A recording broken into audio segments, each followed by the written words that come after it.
Okay, so today we're going to take a deep dive into this comparison of two very different Indian states, Yeah. Tamil Nadu and Rajasthan. And you've got this really fascinating report that you brought that kind of breaks down a lot of their key socioeconomic indicators. Sure. So we're going to look at things from healthcare to education to their economies and kind of try to understand what these differences tell us. Yeah, I mean, it's really interesting right off the bat how fundamentally different these two states are. Yeah. Just sort of their basic makeup. We have Tamil Nadu, which is smaller, much more urbanized, Right. versus Rajasthan, which is geographically the largest state in India, and has a much more rural population. Right. And I would imagine that that kind of fundamental difference really kind of shapes a lot of what we're going to see. Absolutely. Yeah, I think it's kind of the foundation for a lot of the differences that we see in the data. Exactly. And I think as we go through this report, there are there's some really interesting contrasts that emerge. We see, some pretty big differences in things like infant survival, access to sanitation, Right. but then also some kind of surprising similarities in areas like unemployment and how fast their economies are growing. Yeah, definitely some things that you might not expect when you first start looking at it. Right, exactly. Okay, so maybe we can start with taking a look at healthcare infrastructure. Sure. What are your initial observations about the differences here? Well, one thing that really jumps out is Tamil Nadu has significantly more of what are called sub-centers. Okay. And those are basically the primary healthcare contact point at the community level. Gotcha. So it really suggests a strong focus on grassroots primary care, Oh. having that basic healthcare available. Interesting. Now, on the other hand, Rajasthan actually has more primary health centers and community health centers. So, given its larger size, more dispersed rural population, that kind of makes sense. Right. They need more of these kind of central hubs. Exactly. Yeah, wider coverage. Okay, and then what about I guess how do these different approaches translate into actual health outcomes for people in each state? Right. Because I'm noticing that the report shows a much lower infant mortality rate in Tamil Nadu, Yeah. only 13 in 2020 compared to Rajasthan's 32. Right. That's a very significant difference. Yeah, yeah. It points to better systems in place for ensuring infant survival. Okay.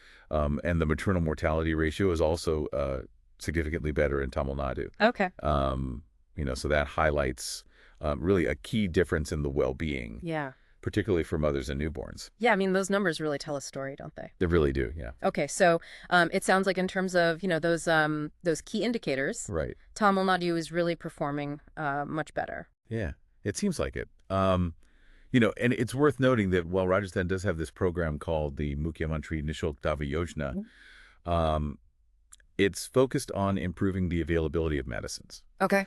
And it seems to be making progress. Right. But there was a study done back in 2011 Okay. that pointed to some staffing and resource limitations in Rajasthan's PHCs. So that's something to keep in mind. Okay. And, even in Tamil Nadu, despite good physical access to care, Right. there are challenges with underutilization of those facilities Okay. and concerns about consistent funding for medicines and maintenance. Gotcha. Yeah, so it's not all perfect. Right, exactly. Okay, and then the report also mentions how financial constraints can prevent people in rural Tamil Nadu from accessing care, Yeah. whereas in rural Rajasthan, often the issue is just physically getting there. Right, the transport. Yeah. Different barriers. Okay, let's move on to food security. So Tamil Nadu ranks really high on the State Food Security Index. Yeah, it does. What's contributing to that? Well, I think a key difference lies in their public distribution systems. Okay. So Tamil Nadu provides free rice, and it has a really broad coverage, reaching about 85% of the population. Okay. So that's a very direct approach to providing a staple food. Right. And it seems to be a major factor in that high ranking. Gotcha. Now, Rajasthan's system operates under the National Food Security Act, and our source doesn't really provide too many details on that. Okay. But the contrast with Tamil Nadu's very direct approach is notable. Yeah. Yeah. It's important to remember, though, that both states do still face challenges with food insecurity at the household level. Sure. So even though Tamil Nadu has that high ranking, it doesn't necessarily mean that every single person has sufficient access to food. Right, yeah. That's a really important point. Yeah. Okay, let's talk a little bit about their economies. So Tamil Nadu has a much larger GSDP, which is the gross state domestic product, Right. and a higher per capita income. Yeah. It seems like their economy is largely driven by services and manufacturing. That's right. Yeah, very industrialized. Yeah.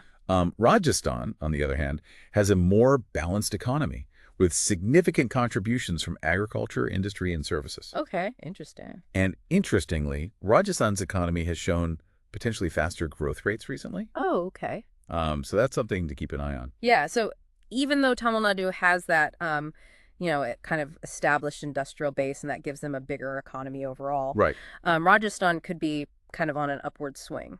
Exactly. Yeah. Sort of leveraging those strengths in agriculture and increasingly in areas like tourism. Gotcha. And the fact that unemployment rates were similar Yeah. in 2022, 2023, around 4.3, 4.4%, Okay. is also notable, suggesting that both states are creating jobs. Yeah. Although the types of jobs and the quality of those jobs might be very different. Right, exactly. Okay, moving on to education. Okay. The sheer number of engineering colleges in Tamil Nadu is really kind of remarkable. Yeah. Around 1283 compared to Rajasthan's 300. Right. Huge difference. Yeah, and it produces something like 17% of India's engineering graduates. Yeah. Yeah. Really a hub for that. Yeah, but I also noticed that there was a study back in 2013 that indicated that a lot of engineering graduates in Rajasthan had really low employability. Right. Which kind of raises questions about the quality and relevance of the education they're getting. Right. Yeah. And I think that really speaks to this this disparity. Right. Rajasthan does have more colleges overall. Right. But Tamil Nadu's focus on these specialized institutions, particularly in areas like engineering, business, and IT, Okay. really aligns with that more industrialized economy. Gotcha. So they're kind of their education system is more tailored Exactly. Yeah. to what their economy actually needs. Right. Yeah. There's that connection. Okay, and then I also noticed that there are some pretty significant issues with education infrastructure in Rajasthan's government schools. Yeah. That's right. Like lack of electricity in about a third of schools. Yeah. Inadequate access to drinking water and toilets. Yeah. Really basic things that are essential for a good learning environment. Right, yeah. That's pretty concerning. Yeah. It really is. And then kind of related to that is this whole issue of sanitation. Right. Tamil Nadu has much higher access to improved sanitation facilities. Yeah. Over 80% compared to under 50% in Rajasthan. Right. A big gap there. Yeah. And I think, this really highlights the importance of equity and access. Right. Rajasthan did allocate a higher percentage of its GSDP to school education in 2017, 2018. Okay. But Tamil Nadu's absolute spending was greater in more recent years. Gotcha. And then there's also the capital expenditure. Tamil Nadu's been putting more money into building and improving things like roads and infrastructure. So a more kind of long-term investment strategy. Exactly. Yeah. Okay. And then we also see a pretty big difference in literacy rates. Yeah. Tamil Nadu is significantly higher overall. Right. And Rajasthan has a much bigger gap between male and female literacy. Yeah, the gender gap. Yeah. Yeah, that's a significant issue. Okay.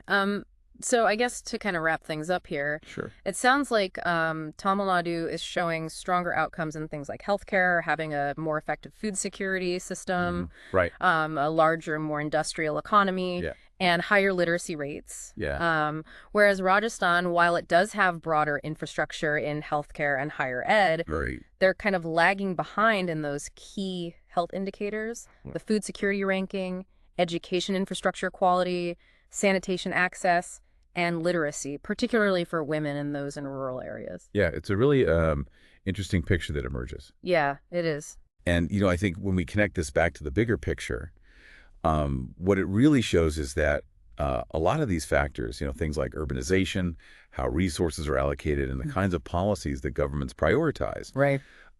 They can have a huge impact on a state's development and the well-being of its people. Yeah, absolutely. And I think, for anyone listening who's interested in, development or economics, this kind of comparison gives you a lot to think about. Definitely, yeah. A lot of food for thought. Yeah. And so I guess kind of leaving everyone with a question to ponder. Okay.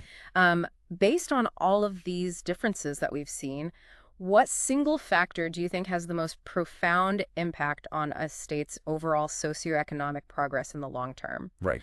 Is it having access to good health care, focusing on improving educational opportunities, driving economic diversification, or is there something else entirely that you think is really the key? Tough one. Yeah. Really makes you think. Yeah. Well, I guess we'll leave that for everyone to ponder. Yeah, lots to consider. Thanks for joining us for this deep dive. My pleasure.